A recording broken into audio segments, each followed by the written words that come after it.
Please welcome Tim Brown.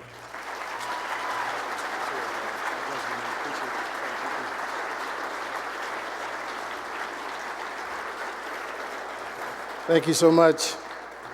I was going to bring my phone up here for my timer, but they're telling me that's what's causing the buzzing. So I usually tell people I have good news and bad news.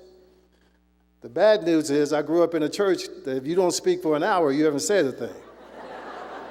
The good news is I grew up under a pastor that said, boy, you got 20 minutes and that's going to be good. So I'm going to try and stick to that 20 minutes, and Reagan is going to be my clock for me tonight. I got to finish that story, Ron. And Ron is the reason why I got out of sportscasting, because I tried to duplicate that voice, and I would come home like I can't talk because I'm trying to talk all deep. But it's an honor and pleasure to be here with Ron. So I got to tell this story. So yes, I did return that kick for a touchdown, right? What had happened a couple of weeks prior, I had bought, I bought the car when I was actually still at Notre Dame. I bought me a Porsche, right? Real nice Porsche. And I was so excited. We had just broke training camp, and I was going to bring my Porsche to L.A. And James Lofton came up to me and said, hey, man, what kind of car do you have? I said, oh, James, man, you got this 928 S4 Porsche. He was like, don't bring it to L.A. I was like, dude, this car is made for L.A. He was like, you can't bring that to L.A. He said, the boys won't understand a rookie driving a, expensive car like that. You haven't earned the right to have a car like that. I was like, man, this cat, man. But I listened to him. Went and bought me a little Nissan Pathfinder, Any Nissan folks in here, I know.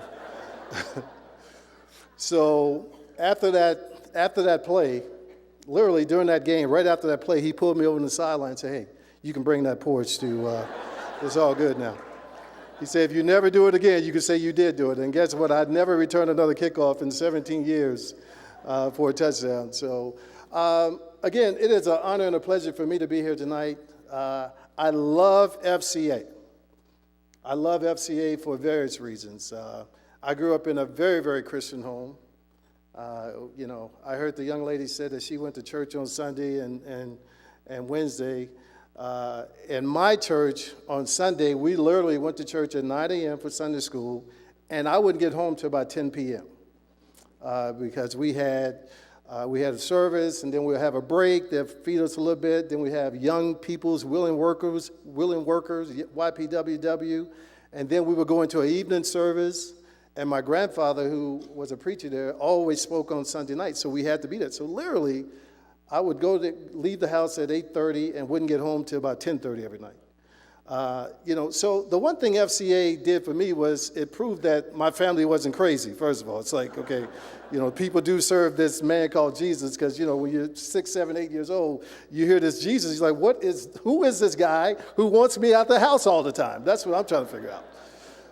But seriously, when I got to high school, I had the pleasure and honor of having Tom Landry to come up in Dallas and speak to us, and that literally changed things for me. It was a game changer, and the beautiful thing about FCA was it was our opportunity to speak freely about God, to speak freely about church and the things that we wanted to do in our lives from a Christian point of view. And it was and still is the only vehicle that's allowed to students in high school to be able to speak freely. And that's why I think it's so important. Because when you look at the world that we live in today, man alive, our kids need this more than ever. I hear the numbers that you guys are quoting. We need more. We got to find ways to get even more kids involved with this, because it is the only avenue that they have. I make this joke all the time, and I do it in front of black folks. I'm going to do it in front of y'all, too. So, and that is, even black folks are not going to church no more, so it's a problem. I'm talking to kids now who don't know what church is. And it's just amazing to me. It's a mind-boggling thing to think people actually get up on Sunday morning and don't think about going to church. Again, if you're a Christian athlete or if you're an athlete and you see this and you hear this, it really gives you an opportunity to think a little differently about life. So for all you people who are thinking about supporting FCA, please support FCA. It's just so hugely important that we keep this going, and not just keep it going, but have it going very, very strongly. So I had to get that out. Well, I want to give you guys my testimony. I mean, my pastor tells me all the time that the best thing that any person can do is tell about their transformation and what the Lord did for them in order to get them to where they are right now. I have a pretty interesting story because I never thought that I would be a big-time athlete or, football player or whatever. I was 5'9". I thought I was going to be a basketball player. I was 5'9", 5'10" in high school. I can dunk a basketball. I can play great defense. I couldn't shoot that well, but, I figured great defense and, athletic ability would get me someplace. So it was actually pretty funny because when my junior year, when I started to get letters in football, I was getting like Notre Dame and Texas and Penn State. And over on this side, I was getting McMurray State in basketball. And I kept saying to myself, they're going to come. They're going to come. The letters are going to come in basketball because I just knew that I was the world's greatest basketball player. But it never happened. So I was like, I guess I'll settle and go do this football thing. But so I have to tell this Texas story because I'm in Austin. And I'm going to redact some names out of this conversation, but I'm sure you'll be able to figure out who it is. So I grew up a huge Texas Longhorn fan. I mean, you can't grow up in Texas playing football and not be a Longhorn fan. I grew up right over by the Fair Park. So me and my friends, there was a hole in the gate that only the brothers knew about. That we would sneak into the games, the Texas OU game every time it came to town. And I would be sitting up there, I guess these people like, how does this little kid get up in there? It was like, we got ways of getting in. Y'all can't keep us out. So when I was being recruited, my God, I was waiting for Texas to come. And the day comes, and I'm sitting in class, and I can barely concentrate because I know that I'm about to meet the coaching staff from the University of Texas. And they make this announcement over the loudspeaker, Tim Brown, please come to the coach's office. So I walk in there, and the coach is standing there, and there's a group of coaches talking, and I walk up, and he doesn't say anything to me. So I'm thinking, that's a little weird. So my coach was like, hey, you guys go in the office and talk. And I was like, okay, cool. So he never shakes my hand, and, we go into the coach's office, and he puts his feet up on the coach's desk, and he's looking to the heavens, I'd like to say, and his opening line was this. It happened to be his closing line, too, but he said, I know you're a poor inner city kid, and you don't travel much, and that's why you're making all these trips. But doggone it, we know you're coming to Texas. And I said, well, Coach, I'm not a poor inner city kid. Thank you very much. I shook his hand, and that was it. So that was, unfortunately, my whole deal with Texas. So that's why Tim Brown didn't end up in Texas. For all you folks who keep asking me how I didn't end up in Texas, I wanted to come here, but they didn't recruit me right. Look, my journey in high school was pretty interesting because my high school at Woodrow Wilson was 4-25-1 my 3 years on varsity. Notre Dame came to recruit another kid from a rival high school, and that night I had a kick return, a punt return, a long catch, and a long run. Now, when I wrap up my whole career, I played 27 years of football. And the only time I scored 4 touchdowns when Notre Dame came to recruit somebody else. Now, if I was smart, if I was in touch with life, I would have some clue that something is happening here.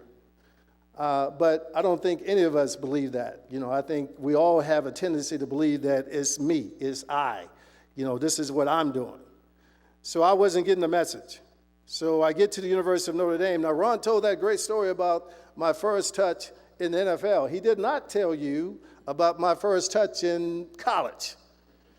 And, again, I came from a high school that wasn't that good, so Jerry Fouts had told me, Timmy, we're going to work you in easy. I was like, Coach, that's a great idea. I'm all about the easy working in for this big game because I hadn't played in more than in front of 250 people, and now we're going to be playing in front of 80,000 people in a brand new stadium in Indianapolis. But Coach got the fever or something, and in the locker room he said, Timmy, I need you to return the opening kickoff if we win the toss. And I was like, that's not a good idea. It's really not a good idea. It's really not a good idea. And I immediately, I believe, went into shock. Well, if you walk out the locker room getting ready to play a football game without your helmet, and you literally make it all the way to the field without your helmet, before some senior turns to you and say, hey, freshman, you may need to go back to the locker room and get that piece of equipment. And I'm like, what are you talking about? It's like, your helmet? I was like, oh, yeah, okay, let me go back and get that. So I get on the field, and I'm literally like, I'm not Catholic or anything, but I was Hail Mary, Lord Jesus. Please let us lose its toss, please. And of course, we won the toss, of course. So now, I'm doing what athletes do. I'm pounding my chest. Oh, let's go, Timmy. Let's go, man. That's what we do. So, and I knew what they were going to do. Back in those days, turf fields now are, they got rubber stuff on it and grass is about this long and they call it turf. But back in our day, it was concrete and carpet that was about that thick, and that was it. So I know they were going to squib kick the ball, and that's what they did. And to my credit, I got in front of the ball and was, thinking I was running. I ran into the back of one of my players and dropped the ball, but didn't realize I had dropped the ball. So I took a couple steps without the ball, thinking, why isn't anybody trying to tackle me? Then happened to look back, and the ball was on the 11-yard line. So, and they recovered. So that's how I started my college career. Now, for a young man who said that he was going to the University of Notre Dame to get an education, I had a lot of people agreeing with me after that game. Yes, you should get an education from the University of Notre Dame and move on from there. Now, I like to say now that I was just setting the bar low for everybody. That's what I like to say. But so, for me, it was all about, going to university, trying to get the best education that I could get. Something changed. Jerry Fouts was fired after my sophomore year. And I had this little fiery coach to come in and really change my world. A little guy by the name of Lou Holtz came in and said, after 2 days of spring ball practice, Tim Brown, you could be the best player in the country. And I was, are you talking to me? I said, no, Coach, I'm not here for football. I'm here to get an education. I'm going to go back home, marry my high school sweetheart, be a deacon in church, have 6 kids. I'm going to be good. Got my plan. Every day he brought me in and told me I could be the best player in the country. You're doing things on the field that I'm not asking you to do. You're making calls. You're doing this. You're doing that. And finally, he said that he thought that he told the media that I was the most intelligent football player that he had ever been around. Now, everybody thought that was a compliment, but then I looked at where he had been, Arkansas and Minnesota. I was like, I don't know how big a compliment that really is. Any Arkansas people in here, I'm sorry. Sorry. So maybe that's not a compliment. What is he trying to say? Let's dig deeper. But finally, I said to myself, look, this man has more confidence in me than I have in myself. He believes in me more than I believe in myself. So let's just shut him up, and let's just go out and do what he's asking me to do. And 2 years later, I was named the best player in the country. Now, the problem with that is sometimes the more success you have, the more you think you don't need God. Because, like I said a few minutes ago, it becomes a lot of I, and me, and, And boy, did you see what I did? So, my rookie year, I get to the NFL, and I make the Pro Bowl. Break all Gale Sayers records, break records that probably would never be, the rookie record that I set probably would never be broken again, because there's not going to be anybody dumb enough to come in the league returning punts and kickoffs and doing all the crazy stuff that I was doing. So that all-purpose yardage thing is probably going to stay forever. So now, you have 2 years back-to-back like that. It becomes really tough. Now, thankfully, I had a praying mama. And I had a very wise mom, or I still have a very wise mom. And I can remember coming home right before the Pro Bowl after my rookie year, and she had a big sign outside her house that said, "Welcome home, Heisman Trophy winner, Pro Bowler Tim Brown." So I get out the car. I'm strutting up to the porch, and she's standing there. She greets me. "Oh, I love you so much. We're so proud of you." I was like, "Yeah, I know you are." I'm mumbling to myself. I'm not talking to her, but under my breath, "Yeah, I know you're proud of me." And she was like, "Oh yeah, did you see the sign?" I was like, "Yeah." She said, "Well, you know why it's out here?" I said, "No," because she said, "All of this is going to stay outside of my house. And when you come in my house, you're not going to be this guy."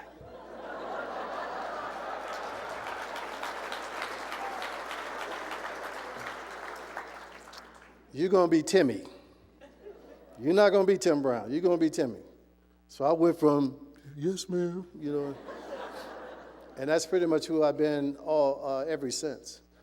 So I was very happy. So when I was with her, it was really easy for me to be that person, to be that very humble person. But sometimes when I got away from her, I wasn't so humble. I really felt like it was Tim Brown who was doing all these incredible things. And let me go back and say this, because something happened to me when I was 18 years old that I really believe changed my life. And that is, we were over in Hawaii, getting ready to play SMU for a bowl game. And I grew up in Texas. We got a lot of dirty lakes, but we don't have no pretty oceans. And I'd like to tell people I'm a little bit of an anomaly. I'm a brother who can swim, so the water don't bother me. So I saw this ocean, and I was like, I got to go get in it. And I ran upstairs, I changed clothes, I'm running to the beach, I get me a boogie board, and boom, I'm out in the water. And all my friends behind me, Timmy T, come out. These brothers scared of the water, forget them. I'm out in the water, and I'm having me a good old time. Me by myself, me in the water, me in the ocean. But then I turned around, and I got way out in the water, and my boys are about that tall. Now, I got the ugly cry going on. Now I'm thinking about the Jaws movies and all that stuff. I got all this stuff going through my head. And I'm fighting to get back. And literally the last 10 or 15 feet, my boys have to come out, and they drag me out of the water. And I'm laying on the beach, and something was dropped in my spirit at 18 years old. And that was, if you almost got too far out in this water, naturally so, spiritually, you can get so far out there that you can't get back also. Now, I'm 18 years old. I don't know the Heisman in my future. I don't know any of this is in my future, obviously. But that changed my life, because one of the things that happened was a couple years into my career, my good friend Magic Johnson invited us. Magic had the best parties. Had a little flashback right there, y'all. I'm back, though. I'm back. And this particular, usually he would do it as soon as we broke camp, because they weren't in season yet. So once we broke camp in August, he would have this big deal. And back in the day, I'm gonna date myself here. You get a beep on your pager. 32 ... you had to get somewhere called Magic's people and find out what was happening. So this particular party, I went, and I was like, okay, I know what this is going to be about, but something was different. Because when I opened the door, I saw things that I knew wasn't right. And I was reminded right then, if just like you got too far in the water, naturally so, spiritually you can get too far out there that you can't get back. And I did my best Michael Jackson, y'all, and moonwalked right on out of that place. And it wasn't but a couple months later that my good friend was making that announcement about the situation that he found himself in. And we had some sick players in the Raiders locker room because a lot of guys did go in that room. They did go in that party, and they did participate. It's the only day in 17 years of playing football that a team had to cancel practice because we had so many guys going, it's going to be me too. But I was so grateful for what God was trying to show me. But am I going to listen?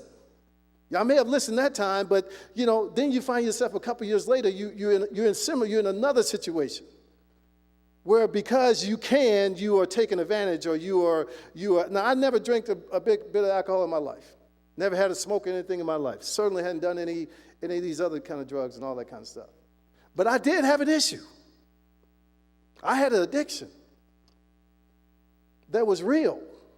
Because if you're dealing with women, people are never going to look at you and say, oh, man, what is your problem? You have a real problem. No one is going to say that. Everybody's going to pat you on the back and say, go, boy, go. But it became an issue. And finally, I heard at 25, 26 years old, God said to me, Timmy, are you going to do my will? When are you going to do my will? And I started the conversation out with God by saying, I. Me. Well, when are you going to do my will? And that's something I struggled with. I struggled with for a couple years, got to the point where I couldn't even look at myself in the mirror because I knew I wasn't doing God's will. And I knew what God wanted from me, but I couldn't do it. Why? Because I thought I was going to have to give up something.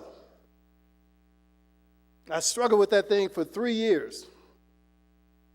And finally, I had this little girlfriend that I was, trying to calm down, settle down, whatever. She was doing R&B music, and I was ready to go here, and we finally broke up. In some kind of way, we find ourselves in the same hotel room, both of us getting ready to do the Oprah Winfrey Show. And I was challenged again that night, because we had a great relationship. So it's like, well, how do we keep this thing going forever? Well, let's have a baby. And if we do that, we don't have to worry about it. We would have to be in touch with each other. I can tell you it was the hardest night of my life. But I knew that I was at my breaking point, that I couldn't do this no more. Now, I can tell you I didn't sleep good that night. Because you got one part of you going, yes, yes, yes. The other part going, no, no, no.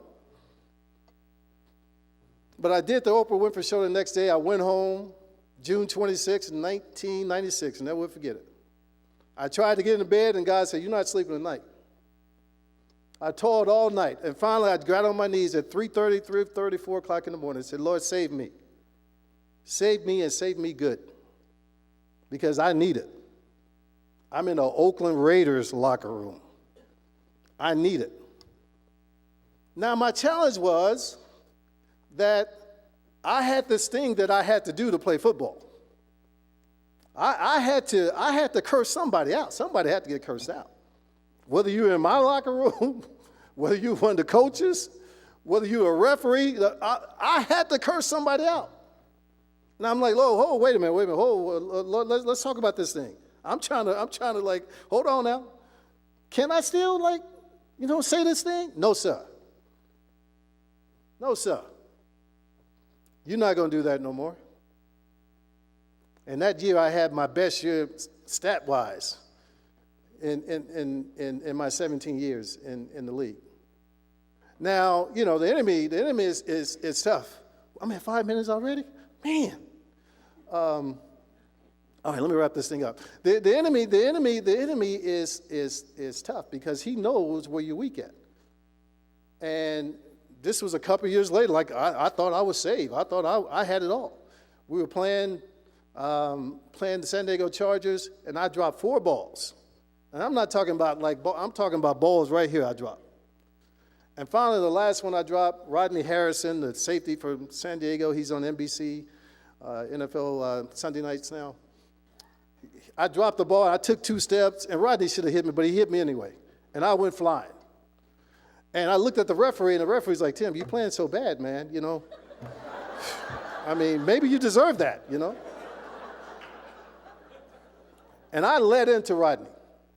I put some words together. It was so good. Rodney was like, Tim, that was really good, man. But I realized that I needed more. I may have been saved, but I needed more. And I remember running home that night and said, Lord, okay, you saved me, but now I need you to endow me with your Holy Spirit. Because what happened today can't happen again. Because if I'm going to be a leader of man, if I'm going to be a witness for you, that can't happen again. And I can tell you that that day was the last day I ever uttered a curse word at anybody. I'm not saying I never thought about cursing, but I'm saying it's never came out of my mouth. But that's because of the power of the Holy Spirit. But my challenge to you tonight and my question to you is, are you doing God's will? And, you know, hey, whether it's on a small scale or a large scale, are you doing God's will? Because I realize I do have a platform, but guess what? You got a platform too. And the people who are around you, they're watching you. And they're going to judge you by what you do. Now, I know we're not judged by people here. I get that. But at the same time, we want people to know that we are all about doing God's will above everything else. We are about doing God's will. That's what this thing is all about. I was challenged my whole career. At 35 years old, I became the oldest man to return a punt in the history of the NFL. Now, how dumb can you be 35 years old returning punts? And I can tell you I did not want to be back there. I was seventh on the depth chart starting that year, and week by week, everybody kept getting hurt. I literally went on the field with my hand up here, getting ready to fair catch the ball. And literally did fair catch the ball, and they had to re-kick it. And I'm going to end on this story. And when you look at the play, I go 89 yards for a touchdown. Outrun some little 23-year-old buck to get in the end zone. And everybody after the game is, Tim, you're so great, blah, blah. And I just soaked it all in. Yes, I'm the greatest. Then I looked at the film the next day. And all these boys, Randy made a great block over here. Stefan made an incredible block over here. Nobody even touched me. And God said to me, Tim, that's what I'm doing for you, man. That's what I'm doing for you in your life. I'm the one who's making all this happen for you. And where I am in my business and in life now, I realize that that's what God is doing for each one of us. But are we giving him the credit, or are we going me, I? Thank you very much. God bless you.